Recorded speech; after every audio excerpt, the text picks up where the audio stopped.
Hi everyone, good evening. We are going to get started with our event tonight, but welcome to Innovative BU. For folks that haven't been here before, our mission at Innovative BU is to empower BU terriers, so all BU students, to become drivers of innovation in their lives, communities, and careers. And so we do that in lots of different ways. We offer programs, resources, and we put together meaningful community events like this, where students get to explore different skills and learn different things, and think about how they can take those things and apply it to their lives or to their careers. So my name is Nana, I'm a program director here. It just means I get to run really great programs for students who are interested in starting their own ventures, or students that are looking to bring innovative skills into their careers. So I've been doing this for 3.5 years and love doing this work. And I'm excited to collaborate with creators, ex-founders for this event.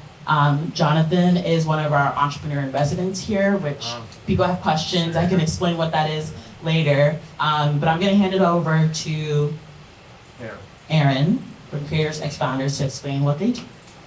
Awesome. Well, thank you guys for coming out tonight. I'm Aaron. This is Jordan and Jonathan. We started Creators Founders over the summer.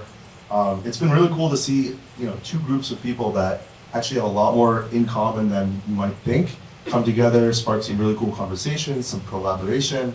And yeah, so far we've hosted a couple of dinners in Boston, small group of people, really half and half mix of creators, founders at these dinners, and this is our first educational event. I'm gonna take more of a deep dive in. So we got a ton of game on this panel, awesome guests here, and I'll let you guys get into it.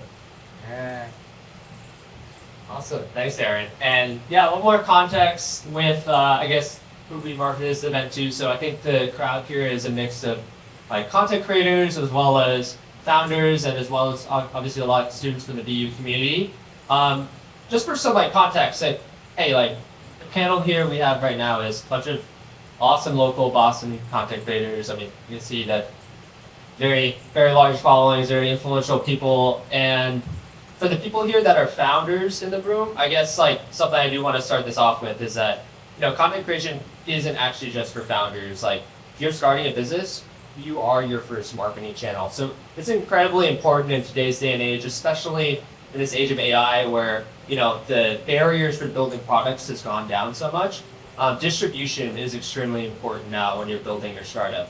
As well as it's important for people running the business, the founders, to have a social presence, build a brand for themselves, right? Whether that's for investors, for the customers that are buying from you that want to know the face that they're buying from. So that's the reason why we have this mix of people both in the room, and hopefully both mixes of people will get some great insights for the panel. So enough of me talking. I want to start by giving the chance for our panelists to all introduce themselves and tell a little bit about who they are. So Jordan, want to pick it up? Yeah. Is this a good level for everyone? This is all good? Cool. So first of all, thank you guys for inviting us out. Very appreciative, very humble, it means a lot. Yeah, so, clap it up for them. Now they're doing a good job.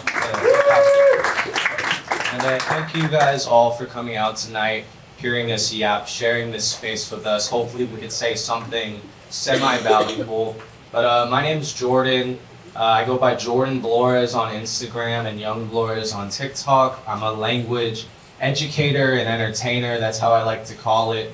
I've been most popularized for a series I call Ways to Say, where essentially I come up with witty re-articulations of common phrases. So I love to make a turn of phrase, and I love to teach people how to create their own. So very nice to see you all today. I'm Aaron. I didn't know that we had to prepare title or anything. I'm a college student. I make videos on the train, on the plane, on the bus, in the lane. That was kind of good. But yeah, I make public videos, and yeah. What else did you say? What's your handle? Oh, Aaron Drizzy. Aaron Drizzy. Yeah. Oh, the other one? So funny thing about that one, my TikTok username, you can look it up, I'm not gonna say it. But that's an accidental error. I was playing with my username and it accidentally became that username, and I emailed TikTok support to try and get it changed, but it was I couldn't get it changed. But you can look it up. Yeah.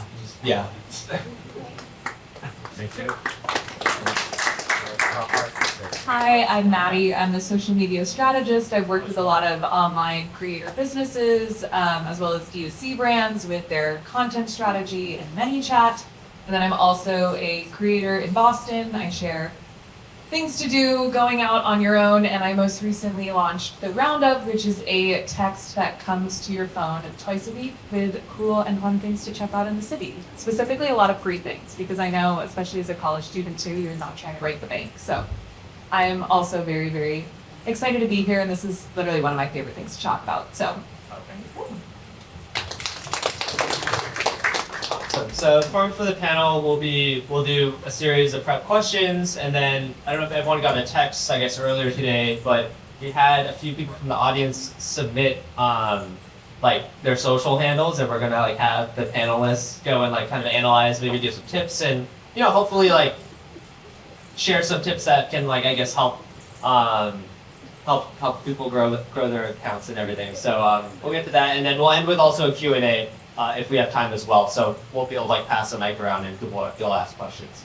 But okay, so the first question, kind of a fun one, is it's around the mindset to put yourself in before recording content. Like I'll probably start with Aaron for this one, but the whole idea is that like, hey, like, it's tough to put yourself in front of a camera, especially if you've never really done it before, and like you feel like you have to put yourself out there, and if you're recording content every day, there's gonna be some days you're not feeling it. And I just guess I wanted to ask the three of you, how do you guys have strategies for what gets you prepared for it, or what sort of things do you do to be creating content every day? Well, when I started making content like a while ago, but I started making the public content more recently. I just started doing it because I thought it was funny. Like I don't think for me personally, there's no mindset.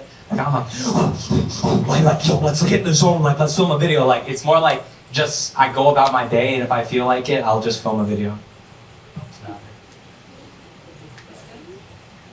Yes, so I always remind people, specifically if you're new to it, like what you're watching is not often the first take, and I admire your ability to put yourself out there, but I also want to speak to specifically founders. I know when you're creating content for the first time, like it feels so uncomfortable, and I think it's important to acknowledge that that is the case, and that a lot of the videos you're watching online are not someone's first take, so allow yourself multiple takes. And then the number one tip that I give people is once you have a successful take, so like you got the information recorded that you wanted to cover, whatever it is, do it one more time, go a little bit faster and with a little bit higher energy. Because one thing that I find a lot of people record is they're like really relaxed and slow, and they're thinking about it methodically, which if we're having a conversation, like that's great, it'll play. But if I'm watching a TikTok video, like we all know, myself, I watch on 2x. So like I want someone to have energy and enthusiasm and really like keep the pace going forward. So like once you've got the take in the clear, do it one more time, a little bit faster with more energy.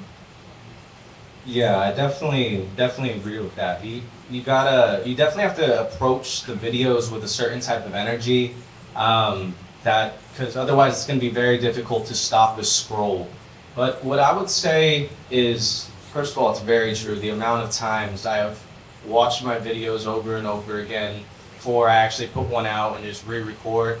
You got to get really comfortable with hearing yourself speak, and initially hearing your voice so much, it's like, man, why am I even recording these? I should really put this down. But you start appreciating it, and I think that if you're having fun with the creation itself, the building of the idea, just ride that wave. And I love just, as soon as I come up with an idea and I'm enjoying that process, I love putting it down right away. I know a lot of like musicians, they like to, whenever they write certain lyrics or that feeling comes out, they want to put the energy right down. And I'm sort of the same way. My content's a little bit artistic, creative, so I just like to ride that flow. Awesome. Thank you guys. From what you guys probably heard, like, this is very much like, I think, a learned skill. Like, it's the type of thing where, you know, you practice, you're gonna put the work in. No one starts an expert at this right at the beginning. And I guess on a similar note, from someone that like is starting content for the first time, for example, like at the beginning, just honestly the whole journey, there's probably lots of ups and downs, especially you get started. You might not, you know, get the views and likes that you might want from the beginning. I guess the question for the three of you, like obviously I'm sure you've had lots of ups and downs with your content. I guess, you know, how do you like stay consistent, you know, when a post that you put a lot of work into didn't do as well as you were hoping for? Or like, you know, I think it's really easy to get discouraged, especially at the start of a content journey, if you don't go like immediately viral. So what would you say to, I guess, someone like kind of getting started that, you know, might not be getting the types of results they want at the beginning, and how you kind of weather that and keep going? Yeah, I would say there's this saying in writing that's like, don't write to make readers, write for the people who would have read anyways. And I think that saying really applies to content creation. You're gonna have moments where it just flops. You put so much energy into it. You're like, how could you not resonate with this? How do you not see all this passion and thought I put into it? And it's not always gonna work out the way you want it to, but if you're having fun with the process, you're gonna find your crowd eventually. Just keep doing it and keep on putting the repetitions at being you, and it's gonna work out. Great point, great quote right there. You know, piggybacking off. Oh, I'm using big words today. Piggybacking off what he said, Jordan said. You know, I think authenticity. You can feel it through the screen. I'm like, yeah, like a screen. Like you can feel it through the screen. And you know, sometimes when you put a lot of passion into a video and you're trying to make it super perfect, like exactly how it is in your head, sometimes, you know, doing 1 million takes, that's a really good point to keep doing takes. But I feel like if you do too many takes, if you get it too perfect, the audience can kind of feel like it was almost too perfect. There has to be a sense of like, this person is a real person that messes up too sometimes, and there's a sense of authenticity. Like, if you look at my videos, I'm sure like a couple of your guys' videos too, there's like moments where you say something silly, or like you go back on your words a little bit. And I honestly, when I watch a video like that, I'm like, yeah, this person's cool. Like, this person is like a mess up. Like, I mess up too, you know what I mean? It's more relatable. So yeah. Yeah, and I think at the same time, when a video doesn't do well, it's just information. So I'm someone where I'm like, okay, how do I iterate in a new way and utilize the majority of that content again in a different medium, with a different hook, etc. Because I think that can be really discouraging if you're putting out content and it's not doing well, and then you're like, well, I have to come up with a brand new idea. And the amount of times where I've just been like, let me take that concept and just phrase it differently, or put it in a series, or make it a TikTok carousel, and it takes you approximately 5 seconds and then it goes viral. So I think like that's really important too, is not using it as like a fail, and instead saying like, oh, it's just information. Like, this does well, this doesn't, and kind of playing and being strategic with that. Yeah, I mean, that analytical approach, basically I usually like jump right into the next question, but basically, like, yeah, so you see how videos do, some of them do well, some of them don't do well, but I'm sure you also have to, you're planning ahead of time as well, right? Like, unless, I don't know, I'm sure like you guys are all doing various content series, right? Like things that you do on a weekly basis. So I guess how do you balance that, like a structured, planned content approach versus like, hey, like I had something that did really well, so I'm gonna double down on this, or I'm gonna pivot because this was originally my plan and the videos aren't doing well. I guess how do you balance like a structured long-term vision for your content versus like almost like riding the wave of how things are going? Maddie, you look great. No, I'm just like, I am not a chill girl when it comes to my content. Like, I am so planned. I think because for a while I tried to be like, oh, I'll let things like come to me spontaneously, and like life happens, and then all of a sudden it's 9 p.m. and I didn't post something on Instagram or TikTok, so I know myself, and content is like a portion of the pie of my life, and so I plan things out thoroughly. with that, I like track metrics of every post, so I know what to repurpose and that kind of thing. But at the same time, I use Notion, so you can like, drag and drop and move things around. So if I do notice that something is doing well, like I'll reconfigure. But I definitely want to ride the wave or say like, oh, this series is doing really well. How can I either repurpose content I created 6 months ago or kind of create in that vein as well? I'm sure you have a very different way of going about it because I'm gonna be so jealous of how like free will you are. No, I actually admire you like very highly. That's like a very admirable trait that I do not possess, like planning and organizing. And I tried to do that a lot. Like I've been making videos since like 7th grade, and like I did it for the love of the game. Like I think that's very, very almost the most important part about content creation. You have to be okay with the fails and still like what you're putting out. I think if you're not liking what you're putting out, you're already, you're doing yourself a disfavor. Like, that disservice, sorry, is disfavor even a word? No, disservice. You're doing yourself a disservice because if you're not loving what you're putting in, it's like, you have to love the process, you know what I mean? But going back to what you said about planning and more like spontaneous stuff, I'm more like, whatever I consume, I try to put a creative spin on it. Like, I just do what I think is funny. Yeah, I think the ideal space to be in is leaving opportunities for both. Definitely when you have something that you could kind of speak freely about, stream of consciousness, and it feels right for that moment, go and make it. But I think if you want to keep on putting out content, it's going to be very stressful if you don't have things in your backlog. Because I've been just like Maddie, it's 10 p.m. and I don't have anything, and I have to put together a video, and I just want to get it out, so I put it out at 11 p.m. And that ends up shooting me in the foot because, like, the optimal time was a few hours before, right? And it feels a bit stressful because when you're not operating in a state of abundance, then it makes the content much more difficult to manifest and be at its best. I think that when you have multiple things in the vault, you could create more freely. So I like to identify over time different types of content that work and schedule out. I want to do a ways to say post this day. I want to do an educational post this day, and then just do a really short form post this day, because then it allows me to have space with each different concept. Rick Rubin, he's a big creative guy, beard man. You should get into him. He has this book that's about creativity, and I think if any of you guys are getting into that, you can learn a lot from him. But essentially, he's like, I like to always have projects that I'm excited to go back out to. So he could leave a project he's working on right now and not feel bad about it. He could go and just feel equally excited about the next one. I think that's a really nice space to ideally nestle yourself within down the line.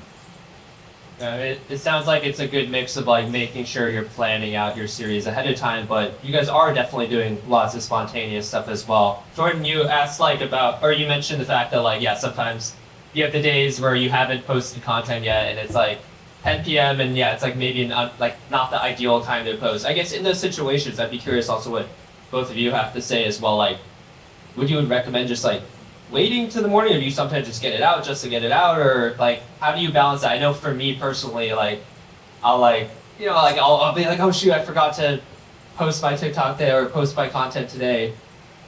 What would you guys recommend in these situations when you're like doing spontaneous stuff and trying to be consistent on like posting on a day-to-day basis? I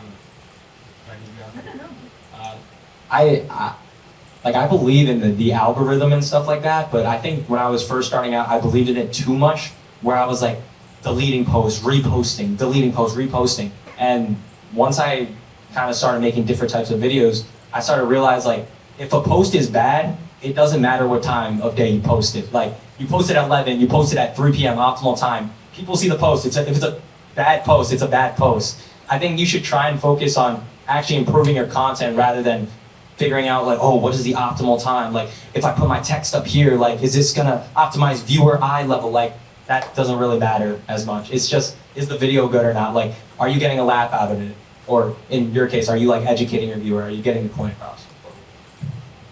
Yeah, I'd say that there's always going to be like a saturation of content, but there's not a saturation of good content. So if the video is good, it will find its way out of the algorithm. It's going to slash through the weeds of the O's and ones, and somebody's going to see it. But I think that that's kind of a good mindset that I've at least put faith in, is that if it's a good video, it's going to find its way out. It's a bit. Not like, just very similarly. Like, I think if I at that point, I think a lot of the times I like just go to bed, just go to bed and plan in advance better next time. Because unless it's something that I really want to get out there, I think it also comes back to like, what's the value add here, or am I just like hodgepodging something together just so I post it on TikTok today? So I think I'm cognizant of that as well. Yeah, but I know for me personally, I don't know if there's any other like night owls in the room, but like so much of my operating hours are just like late at night, which probably aren't optimal time to start posting. So like I definitely there's like a tug and pull where like trying to figure out what to do with like the late night posts and stuff like that. It's just really cool hearing the three of you talk, because as like I guess primarily in building my own startup as a founder, I know there's a lot of people in this room that are building startups themselves. I just like hear so many similarities, I guess, between like iterating, like when something's not right, knowing when to pivot. Like these are just like such like common like all like effectively as creators you're building your businesses, right? And like you guys are like a big part of it is eventually monetizing your content as well. And like you guys are running business. You are people businesses itself. And I guess one of my questions for you guys is, you guys have now built up each of you sizable audiences, and as you like, one of my questions, and actually Maddie, very curious one about how you answer this as well. Like, okay, you built an audience, then the next goal is I guess figure out a way to monetize it, right? You've spent all this work doing it. It's a big job, right? How do you I guess go about monetization? What are the methods for doing so? And then also, I guess, how do you balance, like, hey, you need to monetize, but also, you don't want to feel like you're selling out to your audience who've like, you've established trust with. So I guess like, how do you make that transition to monetizing, and what sorts of things like, I guess, are you thinking about as that like just continues, as like you continue progressing and trying to monetize your platform? Or someone else would start. And when you go. Feel like you're monetizing. Or your business. Yeah, sure. I think that you have to identify what value you might be able to bring to your audience that could translate into their lives and improve their lives in some meaningful way.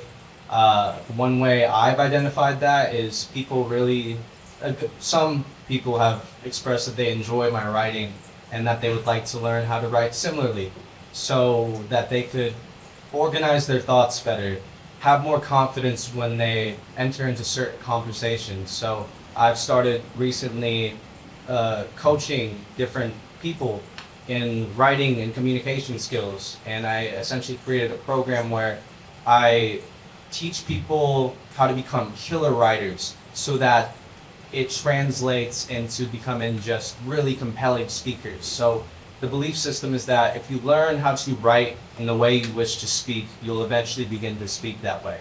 And that's something I'm trying to pay forward with others.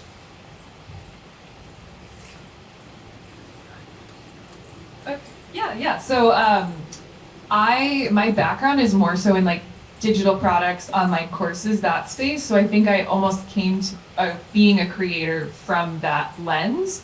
I think the biggest step, almost before you think about straight monetizing, and I'm going to talk about monetizing like not in the brand partnership way for a second, but moving your audience over to something that you actually own. So an email list, a text list, and I think within that conversation becomes like, what value are you going to provide through that channel? Because it's one thing to like ask for their email, but are you just kind of like keeping it in a box and you never actually email them, because then if you're going to try to sell to them via email, like you have to have nurtured them. So I think that's almost step one if you're looking to monetize outside of brand partnerships. Figuring out like what is another communication channel that I can utilize that I actually own in the event that TikTok disappears, your Instagram gets shut down, whatever it is, like you want to have that backup. And then along the brand partnership side, I took a really, really long time before I did any, because I just wanted to create like a very authentic relationship with my audience, and I like didn't talk about a lot of products and that kind of thing. And then as I've introduced them, I think the number one thing that I've been really cognizant about is walking them through the process and reasoning as to why I do it, and sort of saying like, hey, like this is all of the value I provide. Like when I made this thing, when I did this, like that was all free, just time and energy that I just decided to do for you all. So like this is how I support that work. And I think having that transparency with people was really beneficial. And like for me, a win feels like someone DMing me and being like, oh my gosh, I'm so glad that you're like finally getting paid partnerships, versus the other when people are like, you're a sellout. So I think if you can be really honest and open and like have that conversation and say like, this is why I'm doing X, Y, or Z, and it's something I believe in, I think people really, really value that.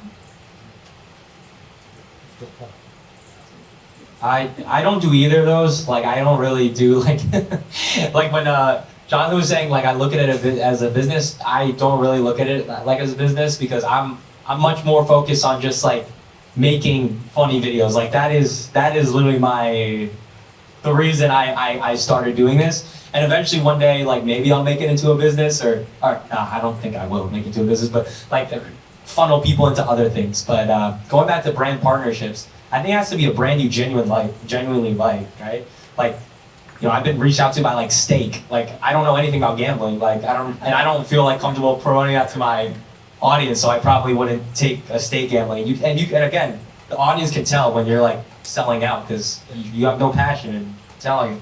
Yeah, I mean, you guys care a lot about your audience, and it also just like also from the founder lens is when you have customers, right? Like your audience, it's also like, and like for founders, your customers, like you're only doing this because you care a lot about your audience to your customers, right? And you care about the value you're providing. And I think it's like, yeah, it's this delicate line. I think everyone here is like focused on wanting to help people, right? If you're starting a business or you're doing content, I think generally if you're doing that, you want to help people. And yeah, there's a delicate balance. It's like, it's hard to know, like, hey, when should I start trying to monetize this? Like, when should I start charging customers? When should I start like trying to figure out a way to monetize the audience? And like, I personally don't think like, you know, definitely don't have to feel guilty about it. It's the type of thing where, hey, you are providing some sort of outsized value. I know for me as a founder, it's like, hey, you know, I'm tempted to always want to give my product for free to other people, right? And like, but also gotta do things to keep the lights on and continue to grow your platform. And definitely don't think it's something. So like, I think it's interesting to hear, I guess,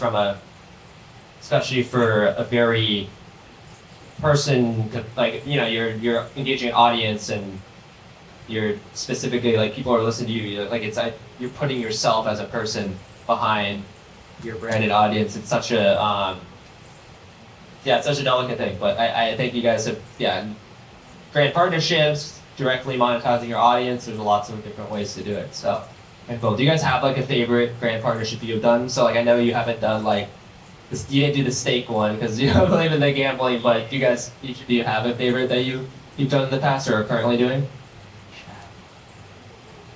I don't know. I did like a Haiti sponsorship. Like that was pretty easy. Like they just told me to like hold a drink and like do a silly dance, and like I just did it, and that was pretty easy. Like, dude, and I like Haiti too. I got a free drink out of it. So.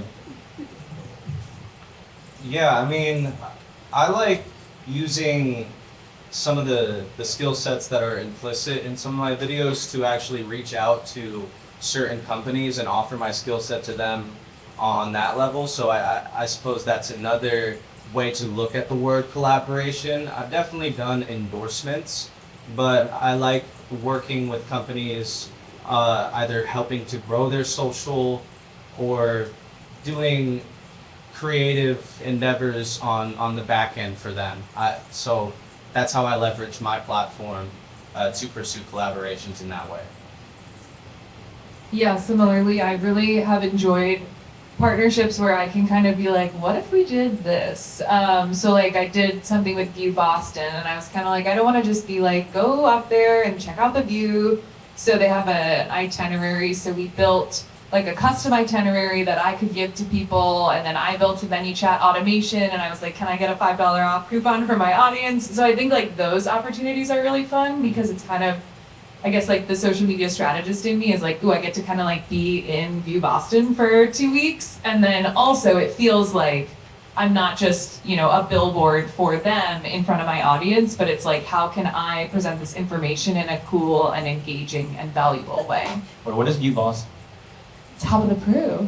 We gotta get you there. What is It's like a lookout, like 360-degree panoramic. in New York City. Yeah, it's very similar. Oh, Yeah. I didn't even know we had. I live right there. All right, we'll look for the TikTok. We'll bring him up there. Yeah. Wait. How did I not know?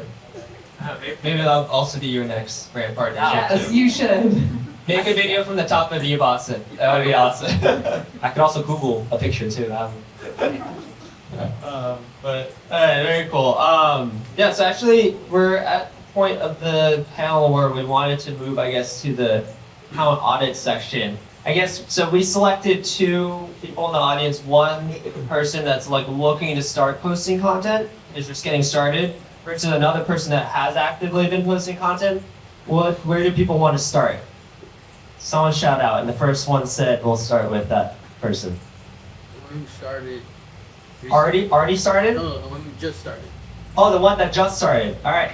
So we're gonna start with Jake from Digi right now, right at the front. Immediately right at the front.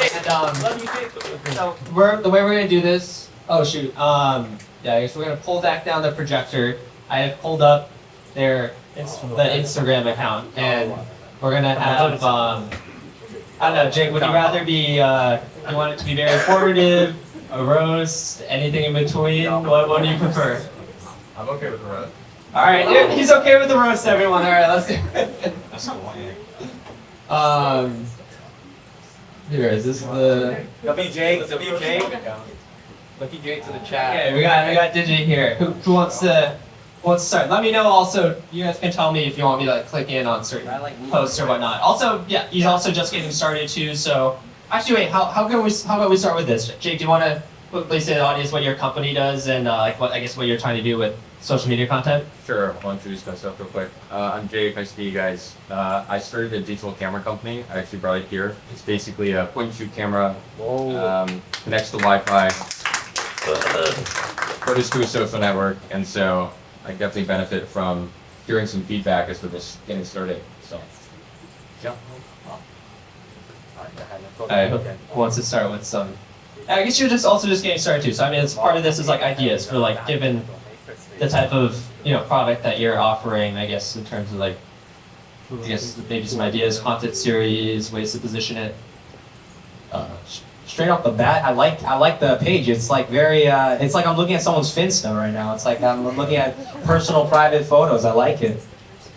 Wait, so what is this like the special aspect about your camera?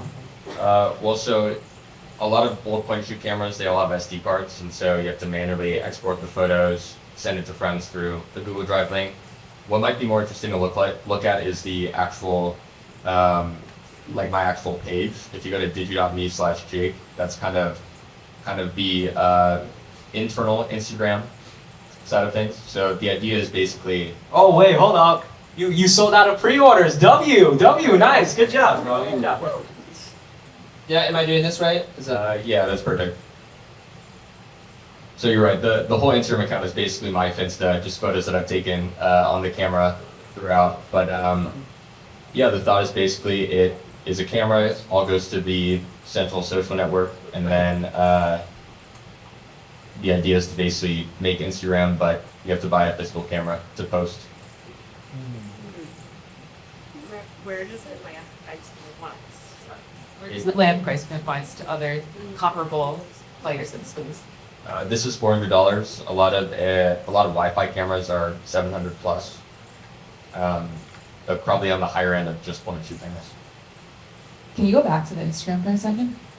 I think the first thing is some sort of if I land here, I have no idea anything about you. So whether it's like, what's the one-liner in your bio, or like what of your pinned post where I can go in and immediately get exactly what you just told me.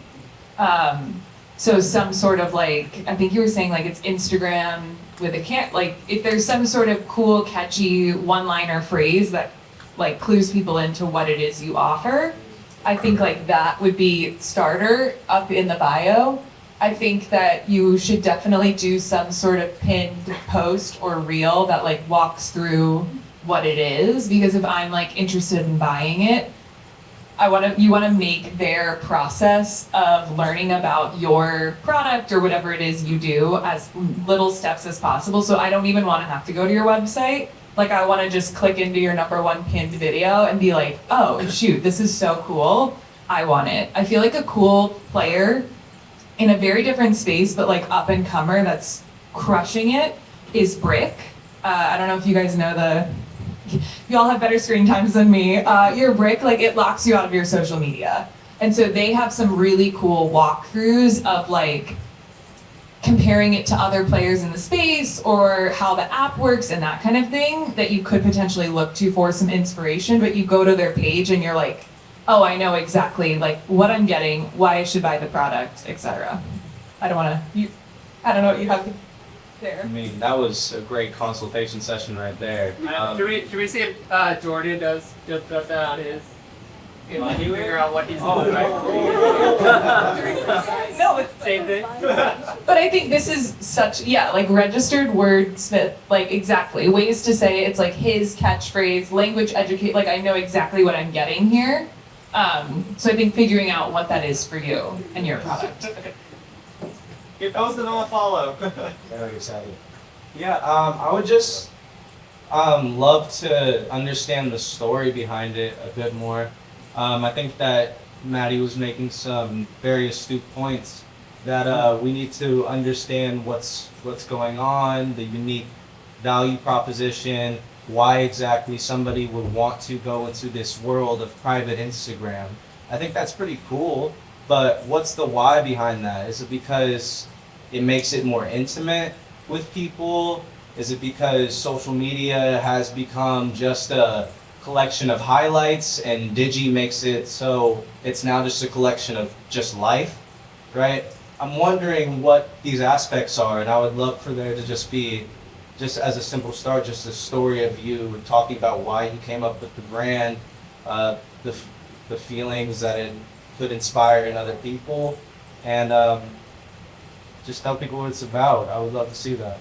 Do you think it's important for me to speak firstly about it, or if I wanted to say hire influencers or hire creators? No, I think you should speak about it. I think down the line you could definitely work with influencers so long as they're truly aligned with it. But I think it's your passion project. Like this is your baby.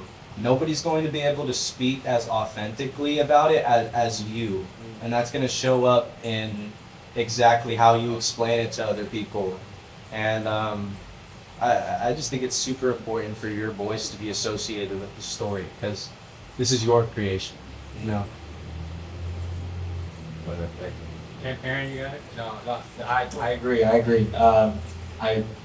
I totally agree with that. Like, I don't really have much to add. Like, I'm just a little bit confused when I land on this page. It looks like a Finsta, but I literally think it's a Finsta. Like, I wouldn't think it's like a business. You're trying to sell this camera. Like, it literally looks like I took a picture with my iPhone of that camera. It's like, oh, hella aesthetic. Like, you know what I mean? That's it. Like, I don't even know it's a product or anything. And if I'm not interested in this page, I'm not going to click on the link. You know what I mean? And that's where all the information is. That's where you pre-order. But I mean, you clearly sold out, so maybe you're doing something. I don't know. Yeah, that makes sense. Thanks. Yeah, I know. We did say it would be a roast, so I guess you got off light out of this one. Okay. Yeah. Okay, so the next account we have is Cater Lush. I can. Oh yeah, here, right here. Here, do you want to do the same thing? Yeah, maybe Jake, you can introduce yourself, what your company does, and I guess where you are in your content journey. Sure. Hi, my name is Sing. I am one of the co-founders of Cater Lush. So my co-founder is actually a caterer based out of Connecticut, And unfortunately, you're kind of outside of our target audience. We're really targeting like moms between the ages of like 30, maybe 60, who are busy and host events and want catering. And so our company is essentially an e-commerce/marketplace platform that is designed to provide caterers with all of the business tools that they need to manage their catering business. So it's kind of an all-in-one like marketing, messaging, and like servicing tool so that caterers are able to sell their goods. Our Instagram kind of sucks, if I'm being completely honest. We have great community outreach and great like connections with local caterers, but I will say in terms of like the actual, I guess like brand strategy piece of it, we're just really lacking that. So any feedback, brands included, I'm welcome. I'm gonna give it a scroll if you wanna start. I don't think your Instagram sucks, to be clear. Like, I was like, the aesthetic and the vibes are great. I'm really shocked though, hearing your Target demo, because when I scrolled, I was like, ooh, this is like 20s, like, girl, like, I just think that the fact that you're catering towards, you said moms, right? Like 30 to 40, it does read a little young, which I don't think that's necessarily a bad thing. I think the other element that I didn't initially get is what you actually do. I think I got the impression it was if I wanted to hire food creators. So I think even at the top, the like for food creators and people craving authenticity, that to me seemed like, I just think it's a little too vague. So I think you can get even more specific of like, what is the number one pain point you solve? And I think you kind of just alluded to that. And then really quick, so I can let someone else speak. I would definitely take advantage of your highlights too, for sure. Like that is prime real estate territory. I always like to say if someone comes to your page and you're kind of bringing your eyes down, it's like, what's in the bio? Okay, did you pass that test? I typically am always like, ooh, like what's in the highlights? Let me see what I can learn there. So I think that that's a really prime opportunity for you to have different sections. It can mirror a website with the different, like your nav bar, you can kind of reflect that onto your highlights. But I would really hone in on the age demographic that you mentioned, because that was the number one thing that I definitely was not getting. So something that I've been struggling with, especially pre-launch, as we're existing in this state of five, is that all of the content that we currently have is really coming from like my co-founder who's able to like connect with these food creators in person. Something else that I'm kind of struggling with is because I myself am in my 20s. Like, how do I put my face out there but still register like this is for a busy mom? Your thoughts? I don't have one. I know it's hard. If it was me, like I'd make a skit. I just like pretend I was a busy mom and like just make like a video like cooking food for it. And also, who did this graphic? I love this graphic. This made me hungry. This local bites. Is that Canva? What is this? It is Canva. Literally everything you're seeing is Canva because I don't have time to do anything but. Oh really? So yeah. You're a busy mom. Your Canva game is good. Honestly, like I'm almost there. I just need a child. Yeah. And then what do your reels look like? Also like CapCut kind of like templated posts, or like you can scroll through, but like some of them are like narrated. The posts also, like as you can see, our engagement does not add up to our following. That being said, like our DMs are great, our actual community engagement is great. It's just that in terms of actual views and actual engagement on our posts, like we're really lacking. So I'm trying to bridge that gap. Okay. Yeah. Where did you get most of your followers from? So we have paid ads. We also have a lot of community outreach. Like I mentioned before, my co-founder is here in Connecticut, and so she has like a lot of connections with food creators. We've also gone to like startup events in Connecticut, so like kind of tapping into the community there. Maybe start like trying to get good at making your content, and then maybe reach out to these food content creators. So why is my mic so loud? You can reach out to these food content creators and like, do something really great. Once you develop your own style. Probably won't really Oh, nice! You're talking in it. Nice. This is kind of painful. Yeah. I mean, this is giving busy mom though. Like I like this. Okay, good. You can make it like a skit. Okay, we don't have to one. Yeah, what motivated you to create this? Did you have a busy mom growing up? What a great question. So again, co-founder being a caterer, she is actually the one who started this company. I came on mainly because I liked like the way that she was progressing with things. I believed in the vision. The reason that she started this was because there's no unified way for caterers to put themselves out there. That being said, also there's no unified like service payment. So like you're relying on like cash gains or Venmo. It's just really clunky. Also, if you Google like food catering like near me, all of the like marketplaces are just kind of shit, if I'm being completely honest. Like the UI is not very friendly. It's not really tapped as into the local scene. And so for us, starting like see, it's kind of hard to find. Yeah, like this is fine. Yeah, and so we're really trying to hard like zone in on food creators in Connecticut and zone in on that local flavor. Okay. So you didn't have a busy mom?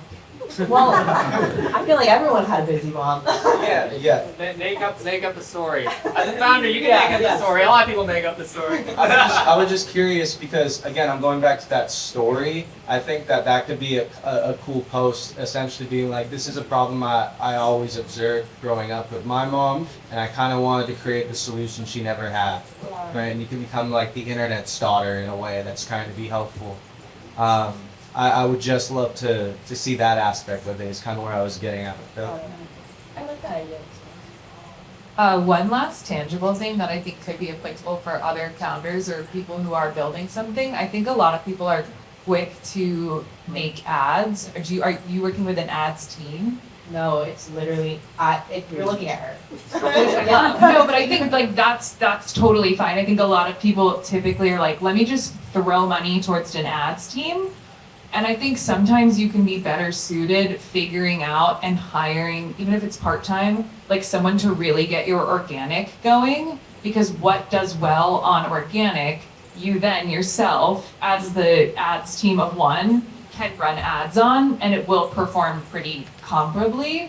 So I'm always hesitant nowadays with the power of organic for people to just constantly view ads as like their only marketing channel. So I just was like curious, but it could be worth hiring someone else to also help just kind of like boost some of that organic as well. I think if your audience is locked in, that's almost a best case scenario, because it's like, okay, now you're just building awareness content, which I think is 10 times easier than like nurture and conversion content. So figuring out, okay, great, like how do we keep this engaged audience and get new eyes on the page as well? Yeah, we're definitely in that conversion stage right now, but I would love to get to know we're in this stage.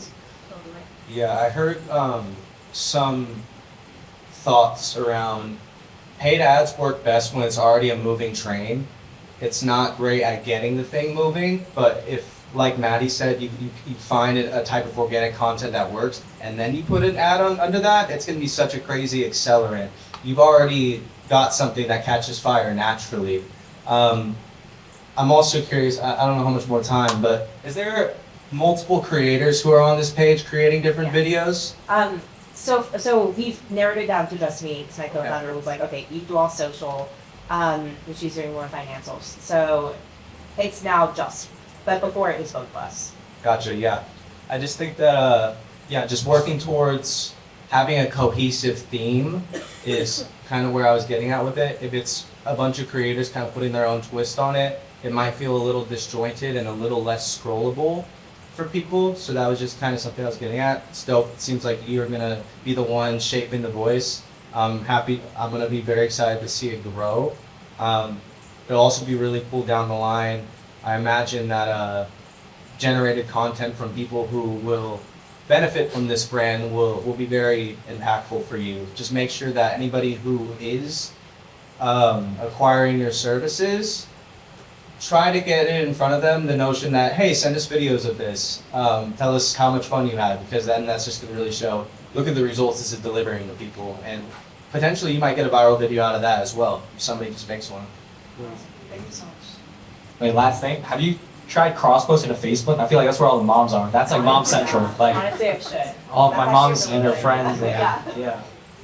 Yeah, Aaron, I was also gonna mention, like, I feel like you've done a really good job of building like the A Drizzy community. Like, I know you have like the private channel, the A Drizzy gang. Like, I guess that's something that no, but I mean, honestly, it's like a good way to get people engaging. I guess maybe that's something to speak to, like building those sorts of like group communities, because I feel like you've done a really good job of that. Like a community? Like, I don't know, for catering?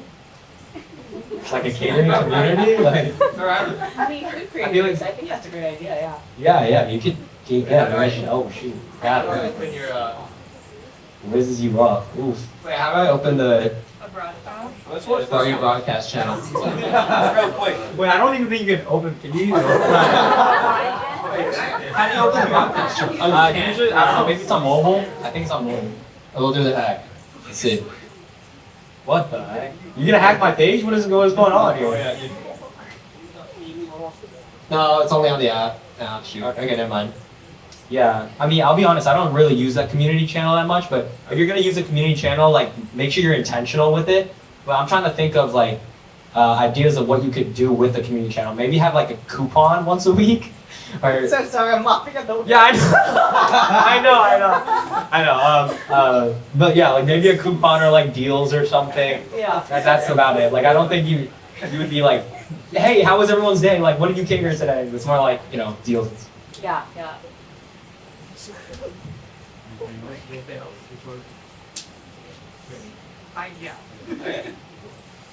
All right, cool. So for the remaining 10 minutes or so, we'll open it up to Q&A. So I don't know if we can just kind of go around. We'll just do a free-for-all. I guess Tim already raised your hand, so you can just pass around the mic. So I was curious, what's more important? Is it views or is it likes, and or even like what's the relationship there, and like how does that affect your upload, or even like the value as a content creator? Like for instance, if I have videos that have a bajillion, you know, like 10K, 40K views, but only like 150 likes, what does that mean? Versus if I have, you know, like 10, if I have like, you know, like 300 likes, but like 2,000 views, you know? Yeah, I think that the more times people are interacting with your post, holding your post through a comment, through a like, those are always going to be your strongest indicators. There's certain types of accounts for different mediums that have you heard of a thirst trap, right? I have heard a good thing. So sometimes those videos will have a ton of views, but not a lot of engagement.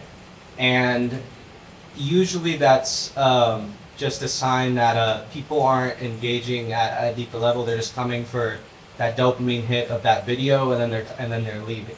So you want there to be a strong association between your likes and views. Typically on TikTok, you're gonna know if a video is gonna go viral if you have about a 30% like to view ratio. So if you're like at 3,000 views and you have 900 likes, you're in a good spot. That video is probably gonna be flowing. And then as the video length expands, that like to view ratio, it's gonna naturally go down. But for like a minute long video, just to kind of give you a scale, if you have about 25 to 30% like to view ratio, that video is probably gonna go very far. And if it's the opposite case where it's like a low like to view ratio, that means maybe I should switch off the thirst traps, or Yeah, maybe you might have to migrate from that. It's just there's something about your video that's not making someone want to store it in their like videos, you know. And just something to pay attention to. I have two questions. The first one, you mentioned moms. So if I really want to target moms, Wait. yeah, you mentioned moms. But it's a question for everybody. If I wanted to target moms, is Facebook the best way, or is there other like examples of the platforms that go on? Like, does Reddit work for moms, or like? I mean, I think you have to think about the mom you're trying to reach, because I think if it's like, and I'm making very much a generalization here, but if it's like a stay-at-home mom, that kind of thing, like they might be on Facebook a lot more. If you're trying to reach like the career mom who is the CEO and is balancing all of that, then maybe LinkedIn is a really good marketing channel. So I would say like get more specific because mom is a very broad category because you also have moms of a variety of ages. Like I have a lot of friends who are going to become moms in the next 5 years that probably Instagram or TikTok would be a good channel for. So I would get more specific about what type of mom and like what mom in particular you're targeting. Okay. Are moms with kids usually on TikTok or Instagram? Yeah, I think so. Okay. That was my question. Thank you. Hi, so I've been a creator for about 10 years, and I've grown my following across the platforms to, I would say, like 22K. But my start was with fashion content and makeup. I was a makeup artist. So I completely pivoted, and now I do marketing consulting. I do more motivational speaking, a lot of activism. I'm a queer woman, I just came out. So I'm noticing that it's really hard to switch niches once you've been known for something. So how do you pivot and how do you build a kind of like a new audience? Because I have all these followers, but they're not really my target audience, but they're not on following, so they're just kind of staring at me. So how do I grow that new following with what I already have? Yeah, there's this, I don't remember what book it was. Maybe it was What Color is Your Parachute? It's about finding a job. And they had this theory sort of on how if you want to get into a different industry, the way you do it is through one adjacent move, so never two adjacent moves. If you want to get into basketball and you're in marketing right now, then you go from, and you're a marketer in finance, you go into marketing in basketball. And then if you wanted to be eventually like in business operations in basketball, well now you're already in basketball, so you can move to business operations, right? I think it's a similar idea with content switching, so just incremental pivots. Kind of how I navigated was I had a video go viral initially that, and when I paid attention to the comments, they were like, I really like your jokes. You have really creative jokes, clever jokes. So I was like, what if I just did a video just straight jokes, just roast or just wordplay? And I made something with that. And then I twisted it a little bit further. I'm like, let me just do a little bit longer poetry, right? So I was able to take the wordplay of the jokes into videos just focused on wordplay and now expand that into poetry. So I think incremental pivots is a way to do it. It's a very exhaustive process. It's difficult to totally map out. But I think that's the most efficient way of going about it. Otherwise, if you want to just make those three adjacent moves, sometimes it's just about posting and just saying this is what the account is now. But ideally trying to find some common thread between what you did initially and what you're doing now. Just to add on to that, like my thought process is a little less like methodical. If you are genuinely convicted about the content that you are making, it will find the right people. Like people will follow for you. You have 22,000 people that are following because they like Crystal at Crystal Fashion, at Crystal Fashion. Crystal, I'm sorry. Del Rey, because they like you, right? So if you don't like the content you're making, are you like passionate about marketing and? No, I just like yapping, but I'm good at marketing and I make money off of this. Okay, I see you. So you have a lot to talk about, right? So then just talk about stuff that genuinely like makes you happy, makes you sad, makes you passionate, you know, things like that. So don't think about too much like, oh, I gotta find like a new niche. Just do it. Like, just do it. Yeah. Can you hear me? Yeah. Okay, cool. So I'm an entrepreneur interested in this space. You all have your preferred platforms you play on, you work on. Are any of you looking at or exploring new Web3 or blockchain-based platforms for creators, or have any thoughts on it? No thoughts. I think those buzzwords still scare me at this point in time, but I definitely should be thinking about it. Why do you ask the question? Because I understand creators want to have more control over their content, they want to own their content and things like that, and that's kind of part of the thesis of Web3 and the blockchain-based platforms. Creators own the content, the big TikToks and Facebooks don't own the content, you own the content, you can theoretically port it around. This is a big part of the movement. If it had AI in there, I won't as well. I'm more interested in the blockchain piece, quite honestly. Wait, what? Like, what is blockchain? Like, is it like iCloud? Like, I can have my videos on my. Wait, I don't know what it is. Like nodes? What is? Are you asking what blockchain is? Like, yeah, well, like what is the blockchain platform? I know it's a 1 second. What? Wow. I tell you. Okay, It's We're okay. ready for another panel. Exactly. Let's do it. Maybe we'll do like 1 or 2 more questions. So one here, and then it would be great to do one like for someone in the back of the room right after, and then we'll conclude the panel and then move to the networking portion. I had to write this down because it's very important. My name is Carter, and I built a curve score. It's basically Credit Karma for your home. I score every home, give them a score out of 100, and then tell them what improvements they could make that will raise their home value by X amount.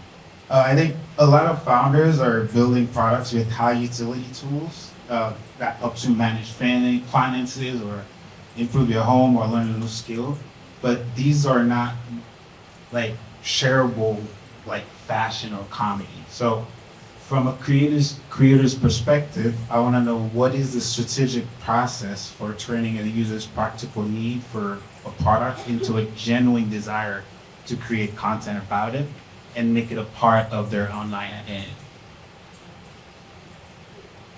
I think it's all about entertainment, or a facet of entertainment. So I worked a bit with a digital trust company, and it's like nothing is less boring or more boring than a digital trust. Like there's not, what are you gonna make a ton of videos about like, here's how you set it up and that kind of thing. And so we really dove into like storytelling content. Like this person did not set up a trust or did not have a will and therefore lost $18 million, stuff like that. So I think that could be really interesting of like, these are the 3 minor things you can do in your home that cost less than X amount of money and can bring you this much more money in your home value. So I think figuring out cool and interesting ways to take essentially what you do and present it in a way that's not you with a green screen and your app saying like, this is what we do with our app. But find, whether it's through an interesting story, through it's something tangible that a homeowner could implement themselves and then be like, ooh, that was amazing, I want to do more. I'm going to call you or hire you or work with you. Yeah, we do DIY guide to like do it yourself or help you connect with vetted contractors. Yeah, the DIY guide is like a digital product on your website, or? No, so like, let's say I identified some projects you could do yourself. You buy the report and then we tell you exactly what to do to fix it and how to do it. Got it. So you could do something that's like, we just went and saw this house. Maybe you could green screen. I don't know. You have to know the logistics about that if you can, safety wise. Like we told them these 2 things that they could do that raise their home value by X, Y, or Z. Like if you want to do this, this is like how you can whatever. So I think it's all about positioning and storytelling in a way that's like, ooh, as the viewer, I'm like, I want that. I need that. Okay. Last quick question from the back. Someone in the back? I think I saw someone raise their hand right there. Yeah.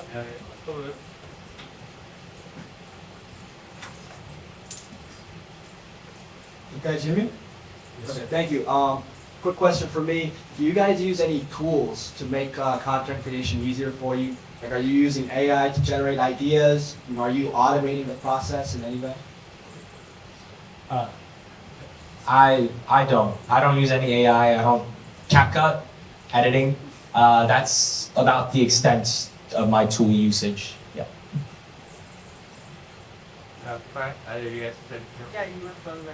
Yeah, I use Notion not to steal your thunder. I love Notion. I use Notion as an organization tool to help me really time block when I'm going to script content, film content. It's very helpful for me in on that aspect of it. How do you do it on? What's up? How do you do it on Notion?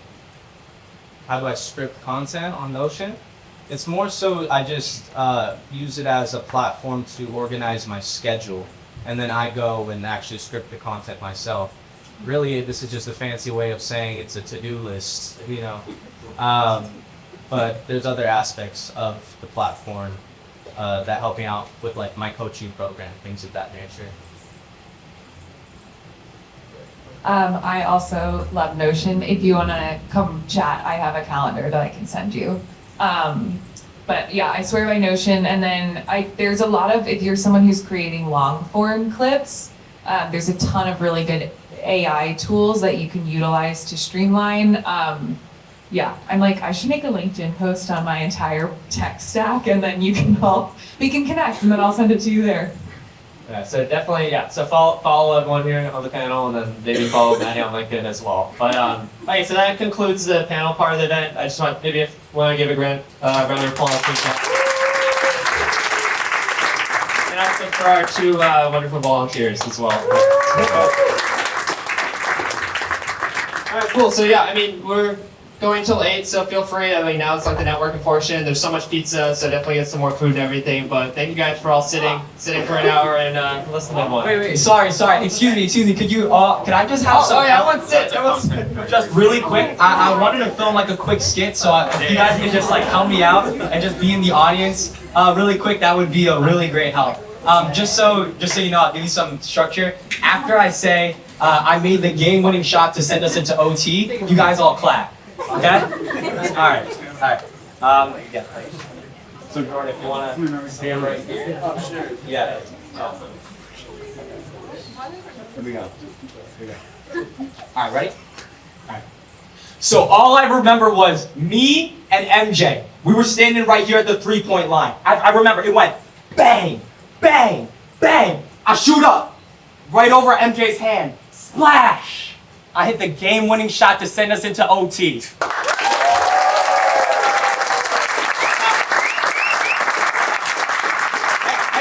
And the crazy thing is, the coach took MJ over me. Unbelievable, man. The places I could have been if the coach took me, you know? What about you, bro? You got hoop dreams? Man.